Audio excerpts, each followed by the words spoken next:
Marcel Schmetz, merci de nous recevoir ici dans votre musée, dans votre immeuble musée Émissaire et Mystères. Mais si nous sommes ici, c'est pas seulement pour parler de votre musée, mais c'est surtout pour parler de la période que vous avez vécue pendant la guerre. Donc de 40 à 45, que vous avez vécu. Et c'est ici que ça s'est passé, dans la région. Ici dans la région, ouais. À Clermont. Ici. Ouais, donc pas loin d'ici même. Non, j'habitais à 1 km d'ici. Voilà. Et vous aviez quel âge quand la guerre a commencé? Je suis né en 1933, donc j'avais 7 ans quand la guerre a commencé. Ah bon, d'accord. Donc vous avez quand même des souvenirs quand même assez marquants encore de cette période-là, puisque bon, vous avez évolué avec le temps aussi. Je vais vous raconter mon souvenir le plus marquant. Le plus marquant. Le 10 mai 1940, comme tous les jours, ma maman venait m'appeler pour me réveiller, prendre mon petit déjeuner pour aller à l'école. Ah, bien sûr. Et ce jour-là, eh bien, près de mon lit, quand ils m'ont réveillé, mon papa et ma maman étaient là. Ils pleuraient tous les deux. Je me suis demandé ce qui se passait et ma maman m'a dit, écoute bien, dit-elle, tu n'iras pas à l'école aujourd'hui. Les Allemands ont déclaré la guerre et papa vient te dire au revoir parce qu'il doit rentrer dans l'armée. Pour moi, ça a été un choc formidable. Et cette scène-là, je la vois toujours, je l'ai toujours sous les yeux actuellement. Parce qu'à 7 ans, on est comme déjà un petit peu conscient de ce qui se passe naturellement. Eh oui. Donc à ce moment-là, voilà l'affaire qui est partie, voilà la guerre qui est en route là. Oui. Alors comment est-ce que ça continue? Comment est-ce que, à ce moment-là, bon, papa part... il est parti le jour même? Il est parti le jour même. Ah, d'accord. Oui, vous êtes resté avec maman? Il avait l'ordre de rejoindre. Et il avait plus de 40 ans. Et il a été repris dans l'armée parce que, je vais dire, à la limite, il avait le malheur d'avoir une voiture. Et dans l'armée, on avait réquisitionné énormément de véhicules civils. Et il n'avait pas assez de chauffeurs. Alors on a repris des anciens pour conduire les véhicules. Ah, et ça a été son travail. Il conduisait les soldats au combat pendant les 18 jours. Et puis a été envoyé dans un camp de prisonniers en Allemagne. C'est ça. Donc tout ça s'est passé ici. Il était où, votre papa, quand il était enrôlé? Quand il était enrôlé où? À Liège ou bien dans la région? Il a été appelé à Merksem. À Merksem? Oui, à Merksem. Ah oui, c'est au camp même. Oui, oui. Ah, vous venez d'évoquer les 18 jours, justement. Les 18 jours, comment est-ce qu'on les a vécus ici aussi? Donc ça, c'était vers 8 h du matin. Et à 10h45, les premiers soldats allemands étaient déjà dans la commune de Clermont. C'est vrai qu'on n'est pas loin de la frontière. Hein, Non. Alors, étant arrivé à notre ferme, ma maman était seule avec mon frère qui avait 7 ans de plus que moi, et moi qui avait 7 ans, et un officier allemand est venu demander pour perquisitionner la maison parce qu'il voulait voir s'il n'y avait pas des pigeons et des pigeons question d'envoyer des messages. Ah oui, et des postes émetteurs. D'accord. Oui, alors, ils étaient très gentils, et cet officier allemand parlait un parfait français. Alors, maman lui a demandé comment ça se fait que vous parlez si bien le français, et il lui a répondu, moi j'ai fait toutes mes études à Paris. Ah bah tiens. Alors, il a fait tout le tour de la maison avec 8 soldats, ils sont redescendus les escaliers, et comme les Américains en 1944 nous ont donné des chics et des bonbons. Ah oui. Ils étaient vraiment gentils, seulement c'était les soldats, ce n'était pas les SS, c'était la Wehrmacht. Je crois qu'il faut faire la différence aussi. Oui, il faut faire la différence. Et alors, quand ils sont sortis, eh bien, les chevaux arrivaient, parce que le plus gros du matériel était tracté par des chevaux, et les chevaux arrivaient dans la cour de la ferme et dans les prairies, et un autre officier est venu demander à maman si on n'avait pas un puits près de la ferme, et maman leur a montré le puits. Alors, ils ont apporté une pompe, et quand ils ont mis le tuyau dans le puits, ils ont rempli un seau d'eau, l'officier a pris un verre d'eau, et il a dit à ma maman, vous buvez ça. C'était pour voir si l'eau n'était pas empoisonnée. Alors, ma maman a bu le verre d'eau, et l'officier a dit à ses soldats, vous pouvez donner à boire aux chevaux. Ça, ce sont des scènes qui m'ont marqué très fort, parce que si l'eau avait été empoisonnée, qu'aurait fait ma maman? Oui, hein. Il n'aurait pas bu naturellement, et puis là, Il n'aurait pas bu, oui. Et deux autres avec mon frère, hein, elle était peut-être embarquée, il y a deux autres, hein, la vie aurait changé complètement. Hein. Tout à fait, tout à fait. Oui, hein. Donc voilà les Allemands qui s'installent tout doucement quand même là, par chez vous. Quoi, ils ont placé leurs canons et tout ça pour tirer sur le fort de Baptiste, parce qu'ils étaient freinés par le fort de Baptiste ici. Et ils ont placé leurs canons tout autour de chez nous. Alors les tirs ont commencé. Et jusqu'à la reddition du fort de Baptiste, eh bien, nous n'avions pas beau parce qu'on entendait tous les obus qui passaient au-dessus de la maison. Et, hein, il y en a plusieurs qui sont tombés dans nos prairies, des bêtes tuées et tout ça, mais il n'y a pas eu de civils qui ont été blessés ou tués parce que la plupart des civils étaient évacués. Et oui, justement, parce que j'allais dire, vous, enfin, votre maman et votre frère, vous n'êtes pas partis, vous. Non, ils ne sont pas partis. Tandis que je suppose qu'à Timissé, au village, les gens. Il y en avait 80% qui étaient sauvés de chez eux. Oui, j'imagine. Et ça a duré une dizaine de jours. Oui. Jusqu'à la reddition du fort de Baptiste. Hein.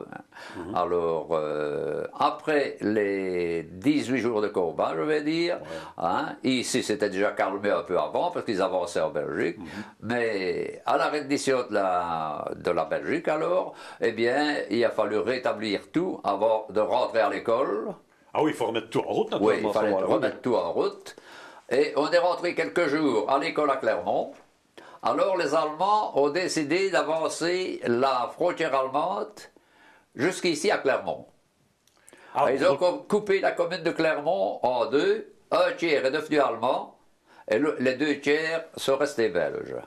Alors, du jour au lendemain, on m'a interdit de passer la frontière pour aller à l'école à Clermont. Vous étiez du côté allemand, vous alors? J'étais du côté allemand, oui, à 200 mètres de la frontière. Donc tout change. Du côté allemand. Et on m'a interdit d'aller à l'école à Clermont, comme tous ceux qui étaient annexés. On a chassé l'instituteur francophone de l'école à la Clouse. On a mis un instituteur allemand à la place et obligé de parler allemand, obligé d'apprendre l'allemand. Donc, comme vous voyez les livres ici, moi j'avais fait ma première année à Clermont, ici en français, et quand nous sommes allés à l'école à la Clouse, eh bien, regardez ces livres-là, les Allemands c'était toujours le gothique. Il a fallu recommencer à zéro. Et nos parents nous disaient, ce sont les Boches, n'apprenez pas cette langue-là. Donc on n'a pas fait grand-chose pendant toute la guerre. Hein, on freinait vraiment. Donc si je comprends bien, les livres qui sont là sur le petit gamin qui est représenté là, ce sont les vrais livres d'école. Ce sont vos vrais livres d'école que vous avez utilisés à ce moment-là. Oui, d'accord. Et le gamin, il vous représente? Oui, j'ai trouvé un petit mannequin pour me représenter ici dans le musée. Ce n'est pas vraiment ma figure. Non, j'imagine. Mais c'est une situation. C'est une mise en situation. Et si je comprends bien, d'après ce que vous venez de me dire, vous n'étiez pas loin de la frontière. Est-ce que ce serait le passage de la frontière, justement Oui, on a représenté la frontière ici. Ma maman présente son passeport pour pouvoir passer la frontière. Passeport parce qu'il valait vraiment d'origine. Oui, passeport d'origine. Oui, vous pouvez l'avoir de plus. Et donc c'est ce que vous avez vécu pratiquement tous les jours. Il fallait une chose valable pour pouvoir passer la frontière. Nous n'avions même pas droit de passer la frontière pour aller retrouver des membres de notre famille du côté de la Belgique. Et bon, on avait les papiers en règle, je vais dire, pour le dire ainsi. On pouvait passer tous les jours, ou bien on pouvait passer à un certain moment. Non, justement, c'était très difficile. Il fallait vraiment quelque chose de spécial, un décès dans la famille, par exemple, pour pouvoir passer la frontière pour aller à un enterrement. Oui, parce que passer la frontière comme ça, c'était interdit. C'était un peu comme le rideau de fer. Et nous avons même eu le cas qu'en 1941, eh bien, j'ai une sœur de maman qui a été tuée dans un bombardement à Fléron, ici. C'était un avion allemand qui revenait d'Angleterre, qui doit avoir laissé tomber 2-3 bombes. Les bombes sont tombées sur le couvent à Fléron, et 4 religieuses ont été tuées, ainsi que l'aumônier. Et il y avait là-dedans une sœur de ma maman. Eh bien, elle n'a eu son papier pour passer la frontière que 2 heures avant l'enterrement. Il y avait 3 jours qu'elle essayait d'avoir un papier et on ne voulait pas lui donner. C'est un peu comme un visa, quoi. Oui. Ah oui, d'accord. Donc on ne pouvait pas Donc le village était coupé, et même Oui. entre voisins en famille, c'était même pratiquement impossible de se Oui, revoir. c'était impossible. Et ça a duré longtemps, ça a duré toute la guerre alors ça. Eh bien, nous avons été annexés à l'Allemagne le 21 octobre. Pardon. Nous avons été annexés à l'Allemagne le 26 octobre 1940 jusqu'au 11 septembre 1944. Ah ouais. Oui. Drôle Quand de les vie. Américains nous ont libérés. Drôle de vie. Donc vous étiez donc du côté allemand, vous étiez en Allemagne, on va dire. Oui, ainsi. oui, oui. Alors comment ça se passait? Bon, on a maintenant l'action c'est fait, bon voilà, bon vous êtes là, obligé d'aller à l'école dans le cours, Oui. les cours en allemand. Comment ça se passait alors? Bon, comment est-ce qu'on vivait de ce côté-là? Parce que c'était un changement radical. Oui, changement radical, la langue pour commencer, hein, et l'instituteur qui était très dur aussi, hein, et dans l'école, eh bien, de suite, quand nous sommes entrés dans l'école à la Clouse, les portraits du roi et de la reine étaient enlevés, Ouais. et c'était Hitler qui était à sa Ah, place. ben oui. Et tous les matins, à l'entrée de l'école, on devait rester debout à côté du banc, lever le bras et crier Heil Hitler. Ah bon? Ah oui, c'était la prière du Même matin. les enfants. Oui. On avait changé tout. Ah ouais, ah Oui. ouais, ah ouais, ah ouais, ah Oui, ouais. oui, tout était changé. Hein. ouais, ouais. Tout était changé. Donc les habitants ont quand même. Oui, ils ont souffert de Ben, ça. oui, hein. Ouais, ouais, ouais. Énormément. Ouais, ouais. Énormément. Et alors, bon, ils ont souffert parce que, bon, d'abord, un nouveau règlement, de nouvelles institutions qui se mettent Ouais, en place ouais, et tout. ouais. Et le mode de vie, alors aussi, parce que, bon, est-ce qu'on avait. Est-ce qu'on.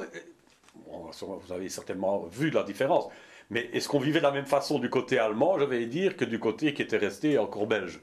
Non, non, non, non, non. La façon de s'alimenter, Parce que du côté belge, les administrations communales étaient toujours gérées sous contrôle allemand, Oui, oui, mais gérées par des Belges. Ouais. Tandis que nous autres, c'était géré par des Allemands. Les lois étaient carrément Oui, changées. la loi et était tout, changée. Hein, nous avions la police allemande chez nous, tandis que du côté belge, c'était toujours les policiers belges qui étaient obligés de travailler pour les Allemands. Mais là, il y a toujours un arrangement qui est beaucoup Ah oui, plus, ça s'est vu sur la Belgique en beaucoup plus général, facile ça, à oui, oui. accepter, Ouais, ouais. mais contrôlé par les Allemands aussi, hein, même du côté belge. Et alors, est-ce qu'on vivait, est-ce qu'on avait à manger, est-ce que ça se passait bien, ou comment est-ce que ça? Question nourriture, nous n'avons jamais eu de problème. Ici, c'est une zone agricole. Oui. Et les zones agricoles, bon, mon Dieu, hein, on a toujours des terrains pour planter des pommes de terre, pour mettre un petit peu du grain, tout ça. Tout était contrôlé. Quand même. Hein, si vous faisiez une campagne de pommes de terre, par exemple, vous aviez droit à autant de kilos pour vous, et le reste partait pour les Allemands. Hein, le grain, c'était la même chose, le blé, tout ça, hein, vous pouviez cultiver, mais seulement, on vous prenait la grosse partie qu'ils vous payaient. Hein. Ah, quand même. Ah, oui, Oh, il il y avait une payait ce rétribution. qu'il prenait, mais seulement au prix le plus bas. Ben ouais. Hein, c'était au prix le plus bas. Ouais, enfin, mais avec quelque je vais dire, la vie ici n'était pas dure et nous avons aidé beaucoup de personnes à leur passer de la nourriture, parce qu'on passait de la nourriture la nuit. Il y avait des Belges qui passaient Ah la oui. frontière, Ah oui, mais s'ils se justement. faisaient prendre, c'était toujours dangereux. Un ami de mon père qui était allé chercher, qui habitait au village à Clermont, était allé en 1940, ça, était allé chercher un sac de 20 kilos de pommes de terre à Henri-Chapelle. Il habitait le village, lui ici, il n'avait pas de jardin, il n'avait rien. Et en repassant la frontière, Henri douanier a Chapelle, voulu... si je vous coupe, était allemand. Oui, Ouais, hein, ouais, oui, ouais, hein, ouais, oui, hein. Donc il était passé en Allemagne, passé la frontière pour aller chercher un sac de 20 kilos de pommes de terre. Et en passant la frontière ici, il y a un douanier allemand qui a sifflé pour le faire arrêter. Mais lui ne s'est pas arrêté, il a marché un peu plus vite. Et le douanier lui a tiré une balle dans le dos à travers le sac de pommes de terre, mais qui a transpercé le cœur et a été tué sur place. Hein, abattu avec un sac de 20 kilos de pommes de terre sur le dos. Hein. J'ai vu en allant à l'école, ici au bord de la route, une dame de trentaine d'années, avec un pain sur le bras, tuée dans la rigole de la route, ici par un douanier allemand. Qui avait été cherché Parce que c'était une Belge qui était passée pour venir chercher un pain pour nourrir ses enfants. Ah oui, ça devait Ah exister, oui, ces fraudes-là. ça devait il sifflait un coup, si vous n'arrêtiez pas, il tirait. Ah ouais. Hein, c'était de la façon dont ils faisaient leur service. Ah ouais. Et Plusieurs personnes. Et si en la fait. personne s'arrêtait, qu'est-ce qui se passait? Vous avez une idée de ça? Comment? Si la personne s'arrêtait au coup de sifflet, vous avez une idée de ce qui Ah arrivait? bien alors on lui prenait sa marchandise, Oui. parfois on le conduisait parce qu'à la Clouse ici, ils avaient fait une prison dans la cave de l'école et on les renfermait pendant une nuit ou un jour ou deux dans la prison et pour les laisser retourner chez eux, c'était vraiment pour leur faire peur. Ouais. Hein, et comme ça celui qui avait été renfermé pendant un jour ou deux dans la cave, on lui disait quand on le ressortait, hein, écoutez bien, la fois prochaine ce sera plus grave. D'accord, c'est vrai. Pas. Non, c'est quelque chose qui a été très dur pour la population. Alors, est-ce que, bon, dans les gens qui sont restés, il y avait beaucoup d'hommes encore? Est-ce qu'ils ont été faits prisonniers, les hommes qui étaient ici, du côté allemand, par exemple? Qu'est-ce qu'on en a fait? Oui, mais tout, parce qu'il y avait des quantités de soldats belges qui étaient du côté allemand. Oui, justement. Hein. Eh bien, ces hommes-là qui étaient dans les camps de prisonniers en Allemagne, quand ils ont été annexés à l'Allemagne, ils ont pu revenir. Mais du côté allemand. Alors mon papa a pu revenir alors. Ouais. Hein, du côté allemand, alors. il est venu, ceux du côté allemand. Hein. Hein, la partie belge ici, ils sont restés pendant les 5 ans dans les prisons en Allemagne, les camps de prisonniers en Allemagne. Ah oui, d'accord. Mais mon papa qui était belge, ainsi que ses copains qui étaient du côté allemand, sont revenus et sont venus reprendre leur travail, leur ferme, ça s'est passé, sans problème. Ah oui, d'accord. Donc c'était fort agricole ici, donc bon, au niveau industrie, tout ça, on n'avait pas vraiment... Non, nous n'avons rien d'industrie ici. C'était tout agricole, quoi. Alors, bon, à un moment donné, bon, les gens sont revenus, c'est vrai, la vie a continué, toujours sans contact avec l'autre côté, avec le côté belge, bien sûr. Et bon. Oui. Et question combat, il n'y a plus rien eu. Question combat, il n'y a plus rien eu. Le danger que nous avions, ici c'était le passage des avions qui allaient bombarder l'Allemagne, parce qu'à ce moment-là, il pouvait toujours avoir des chutes de projectiles, parce que les canons allemands de la défense antiaérienne tiraient après les avions, il retombait des éclats d'obus, il retombait des morceaux d'avions, il retombait de tout, parce qu'il y a quand même quelques avions qui ont été abattus ici dans la région, mais nous avons eu, je vais dire, une période plus calme de la guerre, il n'y a plus eu de combat ici. Mais une autre histoire, c'est que toute la population qui a été annexée à l'Allemagne, là-dedans, mon frère, par exemple, qui avait 7 ans de plus que moi, avait 14 ans en 1940, mais en 1943, eh bien, il avait 17 ans. Et il a reçu son ordre de marche pour aller combattre en Russie, pour les Allemands. Ah oui, parce qu'il était allemand. Oui.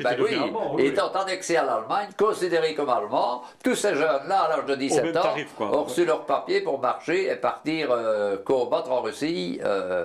Et quoi, ça s'est passé? Et alors, personne n'y est allé. Ils se sont tous sauvés.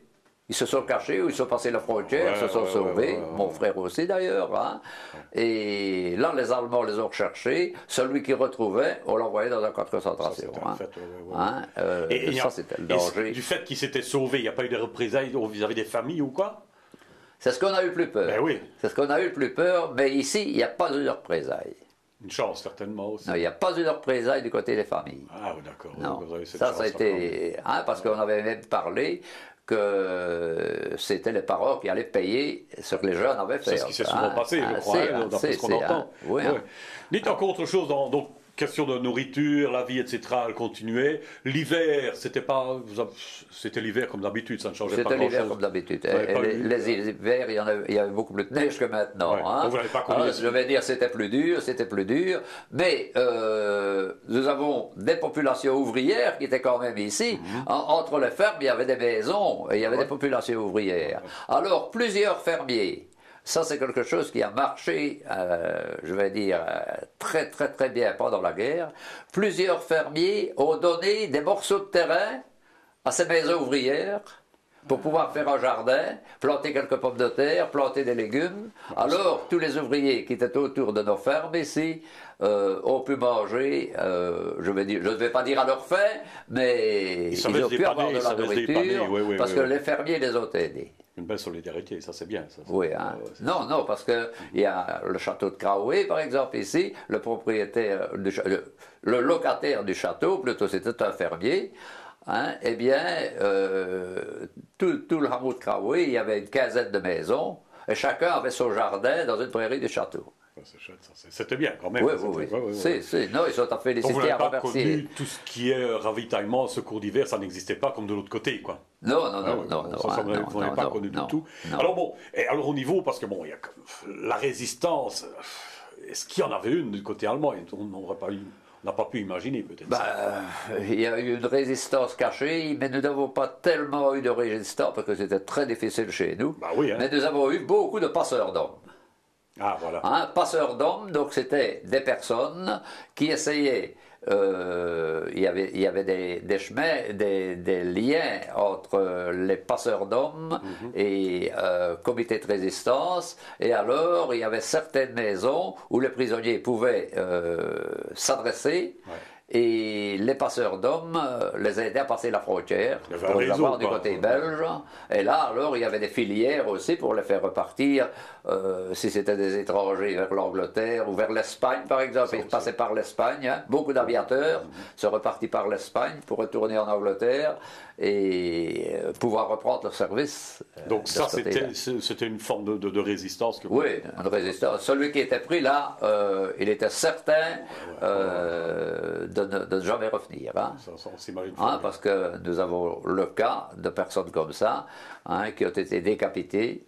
Parce carrément, oui, décapité. C'était la plus belle mort que l'Allemagne donnait, ça. Hein. C'était vraiment terrible. Hein. Nous avons le père Arnold à Montsant ici, qui a été décapité, lui, envoyé dans un camp de concentration en Allemagne, et décapité pour avoir fait la résistance de cette façon, en passant des hommes à la frontière. N'hésitez pas. Hein. Bon. Alors, voilà comment ça se passe, ça peut passer comme ça. Et puis est arrivé, je ne vais pas dire la fin de la guerre, mais les Américains se pointaient un petit peu à l'horizon aussi à un moment donné. Oui. Alors cette période-là, ça a encore tout à fait autre chose alors. Là, alors, au moment où le débarquement a eu lieu, là, on sentait bien que on allait être libéré un jour. C'était toujours un jour trop tard, et n'avançait pas vite assez. Et les Allemands, le comportement qu'ils avaient alors, comment est-ce que ça se passait alors? Mais le comportement allemand et la radio allemande, à tout moment, le jour du débarquement, par exemple, eh bien, Hitler a annoncé le soir à la radio qu'il restait quelques dizaines d'Américains sur la plage, qu'ils avaient été tous refoulés à l'eau. Ça, c'était le message qui était lancé par Hitler le soir du débarquement, alors que c'était pas tout à fait ça. Et c'était toujours la contre-propagande allemande qui était derrière et qui annonçait le contraire de ce qui s'était passé. Mais nous écoutions la radio anglaise. Il était interdit aussi d'écouter la radio anglaise, et chaque fois qu'on avait écouté une émission, on l'écoutait la nuit, toute porte et toute fenêtre fermée, parce que nous autres, en plus, où nous habitions ici près de la frontière, il nous était interdit de fermer nos portes à clé. On devait laisser les portes ouvertes parce que la Gestapo, n'importe quoi, pouvait pouvoir rentrer dans la maison pour contrôler à toute heure de jour et de nuit. Alors donc, on sent le débarquement quelque part qui est arrivé. Alors bon, il y a du mouvement qui se passe certainement. Ça commence à bouger un petit peu. Non? Oui. Oui, parce que après le débarquement, alors, la radio anglaise nous annonçait qu'ils avaient pris une telle ville en France, une autre, et à ce moment-là, c'était... Et les Allemands, alors, parce que... La joie qui revenait, alors. Oui. Et les Allemands partaient déjà, alors, à ce moment-là, ou bien est-ce qu'ils sont encore restés longtemps? Ici, pas tellement. Ils combattaient toujours, ils restaient toujours en France, ils combattaient, ils essayaient toujours de freiner l'avance, mais ici, le système douane et tout ça, vous aviez des douaniers qui en avaient par-dessus la tête du régime hitlérien, et alors ils sentaient bien où eux allaient. Mais ils venaient de trouver, ils nous disaient, écoutez bien, nous ne resterons plus longtemps chez vous. Mais alors, on voyait que ça leur faisait plaisir autant qu'à nous. Oui. Donc ils étaient un peu plus laxistes à ce moment-là. Est-ce qu'on a pu commencer à circuler entre les deux? Dans la commune, dans le village, non, c'était toujours quand même frontière. La frontière est toujours restée jusque dans les derniers jours. Vraiment jusqu'au bout. Parce que, avec raison de la part des douaniers allemands, parce que si un douanier allemand laissait passer une personne et que son chef l'apercevait, Hein, je vais vous raconter l'histoire de fils de fermier qui avait engraissé un veau du côté allemand. Pour le passer aux Belges, donc pour leur donner de la nourriture. Parce que ce que les Allemands faisaient, nous avions plus de timbres de ravitaillement en Allemagne que les Belges. Ah oui. C'était certainement, hein, vous êtes Allemands, mais chez nous on mange bien. Hein, et on n'avait plus de timbres de ravitaillement. Oui. Alors on pouvait parvenir à engraisser une bête ou ainsi. En la cachant, bien entendu, hein, parce que les contrôles étaient faits dans les fermes et tout ça, et vous deviez avoir un coin vraiment pour la cacher, pour l'engraisser. Alors, 3 fils de fermiers, ici, avaient engraissé un veau, et s'étaient arrangés avec un douanier allemand pour le passer la frontière. Donc, il était alors, parce que les douaniers étaient très bons, beaucoup étaient très bons aussi. Ils faisaient leur service, quoi. Oui, hein.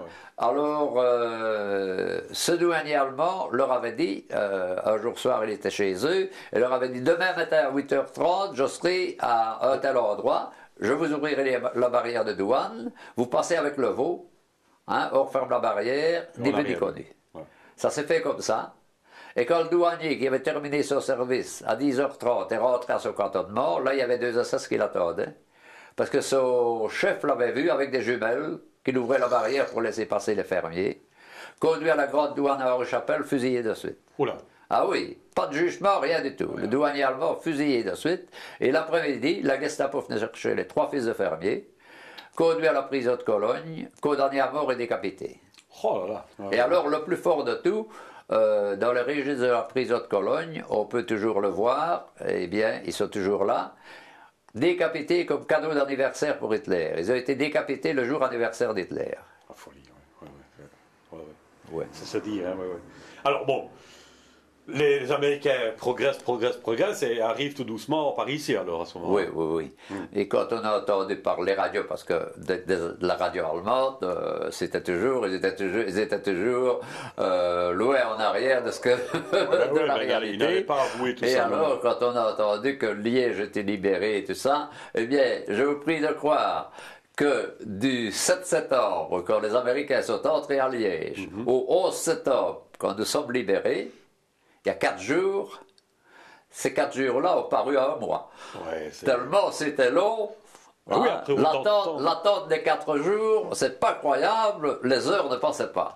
Hein, parce qu'on savait qu'on allait être libéré et on avait toujours peur de voir le dernier Allemand ici, de peur qu'il y ait encore un désastre quelque part. Hein, et le 11 septembre, aux environs de 5 heures, le 11 septembre 1944, les Américains entraient au village à Clermont. Chez nous, nous habitions, 5h30, on voyait passer toutes les troupes américaines dans les prairies, en colonne. Les Allemands étaient partis à ce moment-là. Et les Allemands étaient partis. Oui. C'est Stulfies, comme on dit alors. Ah ouais, hein? Ça c'est le fies, hein? Ça j'imagine. Oui, mais on parle de la fête, il y en a eu, ça a été fait vraiment, quoi, je suppose. Oui. On a un tas de choses, on organisait un tas de choses, certainement. Il y en avait qui pleuraient leur mort, parce que ici, dans le petit hameau de Calvé, juste en face de Chambertin maintenant, là, il y avait une maison ouvrière, et les gens, ils faisaient plein d'Allemands dans le village, le jour avant la libération, hein, ils faisaient plein d'Allemands dans le hameau, là, et alors, les Américains étaient à Baptiste et tiraient sur la région ici. Donc, il faisait assez dangereux. Et tous les habitants du hameau étaient allés se cacher en dessous des voûtes de l'étable, hein, les voûtes en béton avec les poutrelles ici. Et dans un moment d'accalmie, un ouvrier qui habitait en face, dans une petite maison, est sorti de l'étable pour aller chercher quelque chose à la maison chez lui. Son fils le suivait. Quand ils sont entrés dans le corridor, le papa est entré dans la cuisine, il a entendu un bruit, il s'est retourné, il a vu du sang partout. C'est un obus qui était passé à travers le mur, qui a traversé le corps de son fils, rentré dans le mur à l'autre côté, et le gamin était déchiqueté dans le corridor par un obus américain. Qui tirait sur les Allemands. Hein. Ça, ce sont les accidents qu'il y a eu, vraiment les derniers accidents de guerre que nous avons eus ici. Hein, mais c'était un drame un peu. Hein. J'imagine. Hein, arriver à se faire tuer comme ça le dernier jour, parce que dans les dernières minutes, c'était quand même malheureux. Il y en a eu pas mal, hein. Oui, c'est sûr. Hein. Donc là, à ce moment, les Américains sont établis et la vie a recommencé. Alors oui. Hein, la frontière a été supprimée. Alors, tout marchait bien. Il y a eu la bataille d'Aix où énormément d'Américains se sont fait tuer, la bataille de la forêt d'Urgen. Et alors, fin novembre, nous avons eu toute la première division d'infanterie américaine qui est revenue ici dans la région, hors Pau, entre Aubel, Hervé-Verviers. C'était toute la première division qui était hors Pau ici. Qui revenait de la bataille de Saint-Chapelle alors. De la bataille d'Aix-la-Chapelle, oui. Et c'était la fête partout. Hein? On chantait, on dansait, il y avait de la musique partout. Ben oui, c'était la fête, la guerre. On était libres. Et les Américains avaient reçu un feuillet de leur général, comme quoi nous avons pris la ville d'Aix maintenant. Hein? Nous allons marcher nous partons hors Pau, et puis nous marcherons jusqu'à Berlin, la guerre sera terminée. Hein? 16 décembre. Reprise de la bataille des Ardennes, où énormément ont encore été tués, là, hein, et la guerre s'est à peine terminée en mai 1945, alors. Hein, oui, parce qu'il y a encore eu cette bataille des Ardennes, ben où tous ces soldats qui étaient ici sont repartis là-bas. Oui. Je crois qu'on a un peu fait le tour de la question, hein. Alix, si vous avez encore quelques questions, peut-être, je ne sais pas. Oui, moi j'ai quelques questions. Est-ce qu'il y a eu ici des déportés juifs? Non.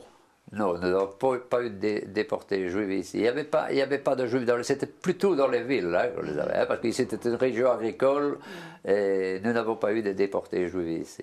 Il n'y a pas eu de passage non plus en la frontière pour sauver. Ah, il y en a qui se sont sauvés, ça. Hein? Oui, on en a passé la frontière, qui se sauvaient vers la Belgique, hein? Mais il n'y a pas eu de déportés juifs ici dans la région. Non, la région était une région agricole, hein? Alors. Ça, il n'y a pas eu. Et comme pour le chauffage, qu'est-ce que vous utilisiez? Charbon Encore une fois, nous autres avec les fermes, on avait des arbres, le bois n'était pas un problème. On coupait un arbre, on avait des bois de chauffage. Hein, et on aidait aussi, on avait trop d'arbres dans les prairies, ben on donnait un arbre à un ouvrier. Hein, il fallait qu'il vienne le découper, bien entendu, et s'arranger pour le chauffage. Nous n'avons pas eu de gros problèmes de ce côté-là. Je dis ça, c'était surtout les problèmes des villes. Hein. Là, c'était terrible. Hein. Oui. Et est-ce que, enfin, pourriez-vous nous expliquer quelle était votre première impression quand vous avez vu arriver les Américains? Notre impression, pour nous, c'est... Vous, enfant, quand vous avez vu le premier Américain, qu'est-ce que vous avez pensé? Comment ils étaient? Est-ce que vous donnez des cadeaux? Enfin, je veux dire, quelle est votre impression? Ah oui. Mais écoutez bien, étant donné qu'on n'avait plus rien eu pendant toute la guerre, et que les Américains sont arrivés avec leurs chiclettes, avec leurs bonbons, avec des cadeaux, hein, aussi bien pour les adultes que pour les enfants, nous autres, la vie a repris, c'était merveilleux. Hein, c'était merveilleux. Hein. C'est ce que je représente avec la scène qui est ici, le soldat américain qui donne une tablette de chocolat à la petite fille. La petite fille lui donne un bouquet de fleurs, et alors, elle a dans la main gauche une pomme. Parce que les Américains, quand ils sont venus au mois de septembre, les fruits mûrissaient, et ils avaient tout avec eux, excepté des pommes et des poires. Ça ne venait pas des États-Unis. Et alors, on leur donnait ici. Hein. Merci Bramin, comme on va le dire en wallon, parce que tu sais bien que vous aimez mettre José au petit coin wallon. Donc, hein. Merci Bramin, et merci pour tout ce que vous faites, à vos souvenirs que vous mettez de votre musée qui est mondial wallon, Remember Museum. Hein. Et nous avons fait cela à vous pour rappeler aux jeunes ce que nous avons vécu. Ben ouais. Parce que les jeunes douillent, au bec de chasse, de vécu comme ils vécaient.